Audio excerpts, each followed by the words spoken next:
So we're gonna have a video about some things kind of as we're wrapping up a cabinet job. Close to, let's say we've got a punch list or whatnot, but we'll also touch some things that we need to be doing all along. Any area outside we're cutting, sweep it up every day. Customers don't like to drive up and see sawdust and cut pieces of wood and that kind of crap. It puts them in a bad mood. Clean it up. Get materials out. You know, like in this job, they got to paint the garage. We don't need all these panels here. We're done with crown. Get it off the job site. Wave at the camera, Denny. All right, curb appeal. As soon as we're walking in, you know, pretend this is your house. Start looking at things. Look at how the lighting is, the sheen. Make sure fingerprints and stuff or smudges on the doors. Make sure those are taken care of. All right. So some finer points about the crown, and since this is a situation where we did a fascia all the way to the ceiling with crown molding, this could be similar to if we did a cabinet, but anything that goes all the way to the ceiling. So one thing that's nice to do, is a little feature, is to bump that fascia out a little bit. Creates a little more of a line, gives a little more depth to the cabinetry. It's also easier for install. And you know, anywhere you put pinholes, if you're putting pinholes, make sure you put them somewhere where we can actually get a wax stick. If you put a pinhole, or a pin nail, sorry, if you put a pin nail right in a crease, it's real hard to get a wax stick in there. You know, try to put it on the crown. Like if there's that profile right there, try to put it on the crown of that profile where it's real easy to get to with the wax stick. Makes it a lot easier to buff out too. And if we're using any kind of putty, like on seams, like the seams look really good, but that putty, if we wipe it off with a rag or something, it's going to leave a film. It can come off, but it's easier to get it all wiped off after you put it on. But if it's not, you'll be able to see, like it won't look like a semi-gloss. It'll be real flat. You can see where the rag went. So get you a warm wet rag or just a wet rag, wipe over it, and take like a microfiber cloth or something and buff it out. Again, on these white cabinets, anything that's dark will stand out. So check for any little nail holes. You know, the largest nail we should be using on a cabinet install is an 18-inch, and that may be done down here like on the quarter round or the toe skin, even though I like to use pin nails for that too. But just check all your corners. Make sure your corners, you don't see any nail heads. If you do, you know, get the colored wax stick out. Sometimes we're asked to cut out for electrical boxes. So in this case, we actually had a void. So there's a 24-inch cabinet here to here. There's a void, and there's an 11-inch deep cabinet there. So we had to make sure we marked ahead of time where the edge of our cabinet here was, and we got it as close as we could to a midpoint on the panel. But this kind of stuff has got to be planned out ahead. Make sure your electrician's got the electrical wire coiled up inside so you can get to it, or they can when they got to pull that wire. This is just a little interesting thing. We've never had to kind of split a post like this, but you know, sometimes we may run into it in the future. So what we decided to do here, we didn't have room to do an X within 11 or 12 inches. So we just said, well, we'll do a full one and just cut in around, and it looks really nice. So that post will get stain on it. And again, paying attention to things that get a lot of light, get a lot of glare.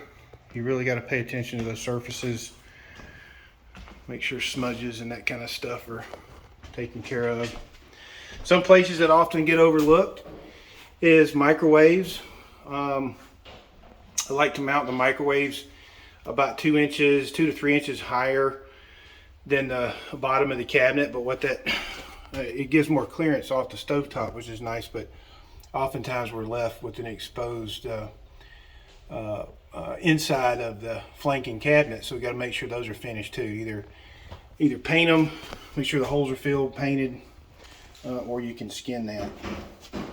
And a little detail here when we're doing fridge panels, notice how the countertop company, when they came out, they templated, and we left them a note to go over here 1/4 inch, because if you don't, with your scribe here on that panel, you're going to be left with a big gap here, and it just creates more work.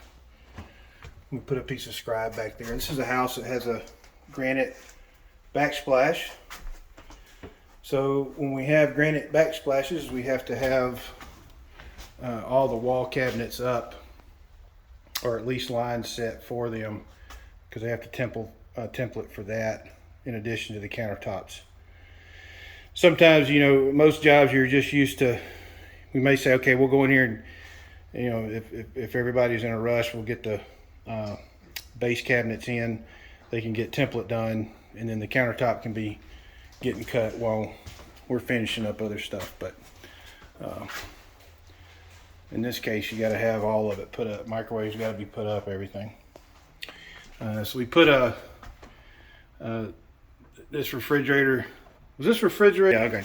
So this refrigerators are just a little bit shorter than average. Average is around 70 inches. So in case in the future a taller one wants to be added, we just put a fascia in here that can be removed, and you can get a taller refrigerator in there. So sometimes you run into cases where you've got air return or something in the floor, a vent in the floor, and we gotta make sure you don't cover that up and forget about it. So you either make a big note or something when you put the wood down, even if it's on the plans. When you put the piece of wood down, the cabinet covers everything up, so make sure you write it down on the front of the wood so you don't forget to come back and do that. And really it's just a hole cut. It creates a pressure center under the cabinet, and air will be forced out through that vent. Typically, I would recommend, so we did caulk up on the ceiling. It looks good. Typically, if there's an upstairs to a house, well, I would not recommend doing this, simply because over the kitchen there's usually a fairly large span, and you'll get some flex in the ceiling. It's not really noticeable to the eye, but over time you can develop some separation between that and the crown. So it's best just to leave a little bit of space there, because it's going to develop anyway. But in this case, we just have some attic space, so it'll be fine. So building up this island, we did 24-inch base cabinets on the front. Backside, what we did, originally we were going to do a 36-inch wide, so we just got wall cabinets to go on the backside, and that would give you 24 plus 12 or 36 inches deep. But then we just, you know, it was decided to straddle this post, so we just spaced out and bridged the two cabinets together. But these will be 30-inch cabinets. You got to build up a finished base for them, and just general cleanup. You know, every day, let's, you know, don't leave screws and stuff sitting in cabinets. You know, they're, over the course of this project, I probably picked up 50 screws, and that costs money. It's not a lot of money, but it's very aggravating when you get to another job site and you're out of screws, and you're like, I need 10 more screws, but I got to go to Home Depot. You know, those end up being a $100 set of screws. Check all drawer slides for function. Make sure all the doors and drawer fronts are lined up. Make sure handles are secure, not wobbly. If plumbing has been done, just be a good neighbor. And if plumbing's been done after we put a cabinet in, just look inside, make sure there aren't any leaks. If there are, you know, let the general contractor or the homeowner know immediately. On video. Look at there, little buggers. So one of the reasons it's important to clean up is because you get in here and clean up, and you'll start seeing things like that right there, which needs to be taken care of before you pull out. But it forces you to kind of get in there, look inside the cabinet, and plus it looks a lot better and helps conserve materials. So under the sink, we skinned all that. Okay, also put a flat fascia, and sometimes, or valance.